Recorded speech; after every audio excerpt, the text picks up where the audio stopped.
सोचिए 30-35 साल के पुरुष एक महिला पर कीचड़ उछाल रहे थे सिर्फ इसलिए क्योंकि वो लड़कियों को पढ़ा रही थी। 180 साल पहले एक छोटी बच्ची ने एक किताब पकड़ी और देश में एक क्रांति की शुरुआत हो गई।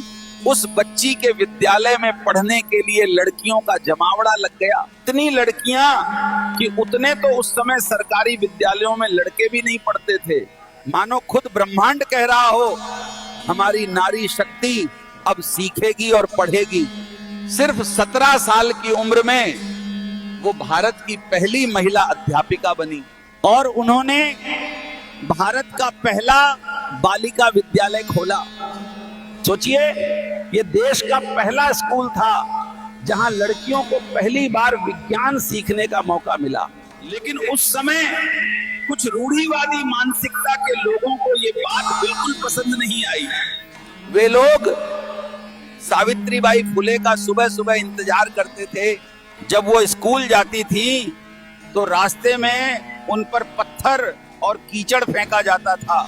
सोचिए 30-35 साल के पुरुष एक महिला पर कीचड़ उछाल रहे थे सिर्फ इसलिए क्योंकि वो लड़कियों को पढ़ा रही थी। लेकिन सावित्रीबाई उस कलयुग में अपना सर गर्व से ऊंचा करके विद्यालय जाती थी।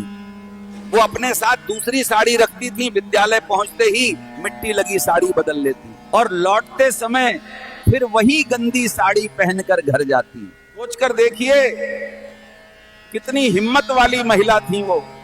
मानो कह रही हो जो उखाड़ सकते हो उखाड़ लो, मैं तो बच्चियों को पढ़ाऊंगी। उन्होंने महिला सेवा मंडल बनाकर एक नई क्रांति की शुरुआत की। सोचिए पहले एक कमरे में 2 महिलाएं फुसफुसाकर अपना दुख बांटती थीं, अब वे खुलकर अपनी आवाज बुलंद करने लगी।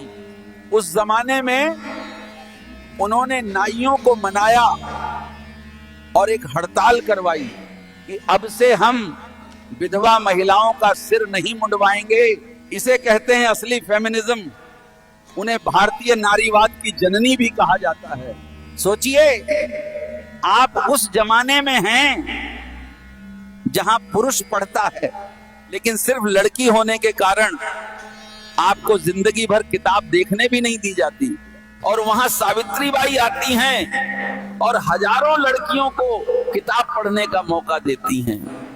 आज भी महाराष्ट्र में 3 जनवरी को उनके जन्म दिवस पर बालिका दिन मनाया जाता है।